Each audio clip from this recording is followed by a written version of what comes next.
अस्सलाम वालेकुम friends, welcome back my channel cook with Mariam. बिस्मिल्लाहिर्रहमानिर्रहीम। आज मैं आपके लिए चिकन और पास्ता बनाने की रेसिपी लेके आई जो बहुत ही आसान है, घर के मसालों से बनती है।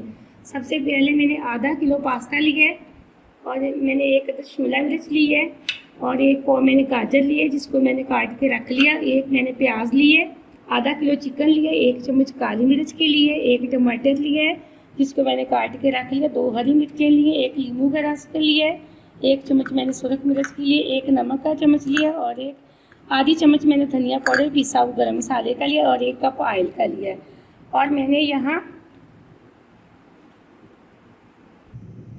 एक पतीले में पहले ही पानी डाल के चूल्हे पे रख दिया था बॉयल होने के लिए, जिसके अंदर हमने पास्ता बॉयल करना है।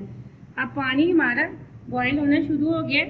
जो मैंने आधा किलो पास्ता लिया था वो मैं इस पानी के अंदर डाल दूँगी सारा। अब इसके अंदर मैं 2 चम्मच ऑयल के डाल दूंगी ताकि पास्ता हमारा नरम भी रहे और चिपके भी ना।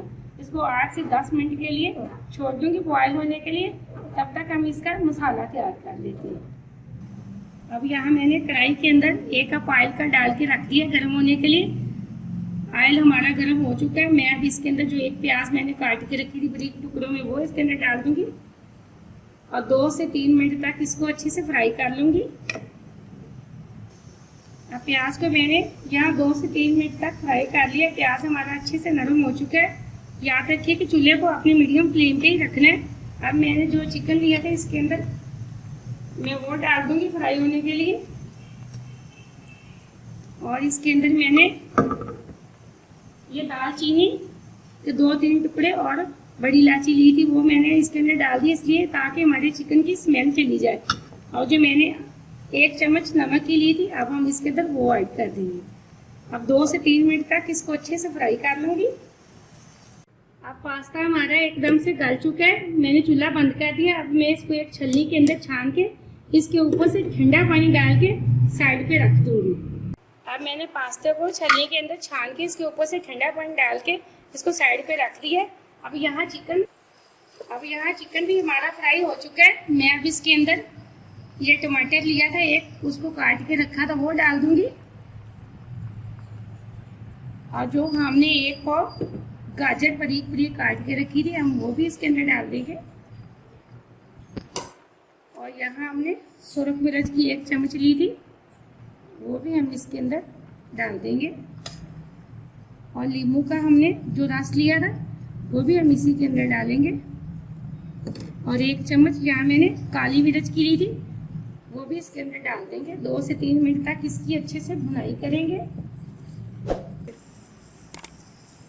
अब हमने इसके अंदर ये लहसुन और अदरक का पेस्ट बना के रखा था वो भी डाल देंगे और इसकी 3 से 4 मिनट तक अच्छे से भुनाई कर लेंगे ताकि लहसुन का भी कच्चापन खत्म हो जाए और हमारी सब्जियां भी अच्छे से गल जाएं।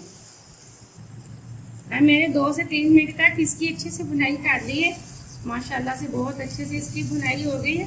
अब मैं इसके अंदर जो एक शिमला मिर्च मैंने काट के रखी थी वो हम डालेंगे और इसको अच्छे से मिक्स करके थोड़ा सा हम इसके अंदर पानी डाल के इसको 2-3 मिनट के लिए सब्जियों को और चिकन को गलने के लिए छोड़ देंगे ढक्कन लगा के। मैंने ये पास्ता और चिकन घर के मसालों से तैयार किया है। मेरी कोशिश होती है कि बाहर का कोई मसाला ना ऐड करूं क्योंकि ये मसाले तो हर बंदे के घर में मौजूद होते हैं। आप जल्दी से मेरे चैनल को सब्सक्राइब कर लें ताकि मेरी हर आने वाली नई रेसिपी आप तक सबसे पहले पहुंच जाए। अब मैं इसको ढक्कन लगा के 3 से 4 मिनट के लिए सब्जी को गलाने के लिए रख दूंगी। चूल्हे पे मैंने मीडियम फ्लेम पे ही रखा हुआ है। अब मैंने 3 से 4 मिनट तक ढक्कन लगा के इसको पकने के लिए छोड़ दिया था। अब ये देखें सब्जियां हमारी माशाल्लाह से अच्छे से गल गई हैं। अब मैं यहाँ सब्ज धनिया रखा था वो इसके अंदर डाल दूंगी और पिसा हुआ गरम मसाला और धनिया पाउडर वो भी हम इसके अंदर डाल देंगे और 1 मिनट तक इसकी अच्छे से भुनाई कर लेंगे। अब मैंने यहाँ 1 मिनट इसकी अच्छे से भुनाई कर ली है। मसाला हमारे एकदम से बिल्कुल तैयार हो चुका है, सब्जियां भी गल गई, चिकन भी। अब मैंने जो पास्ता उबाल के ठंडा करने के लिए रखा था वो अच्छे से ठंडा हो चुका है। अब हम इसके अंदर थोड़ा थोड़ा करके अच्छे से मिक्स कर लेंगे।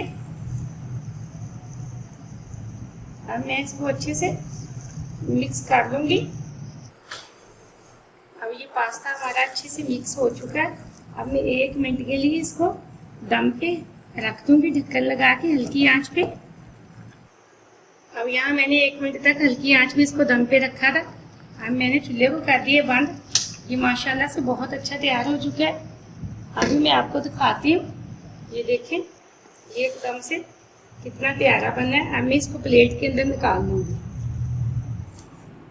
अब मैंने पास्ते को प्लेट के अंदर निकाल लिया। देखें ये माशाल्लाह से कितना प्यारा लग रहा है, बहुत अच्छी खुशबू आ रही है। अल्हम्दुलिल्लाह बहुत अच्छा बना है।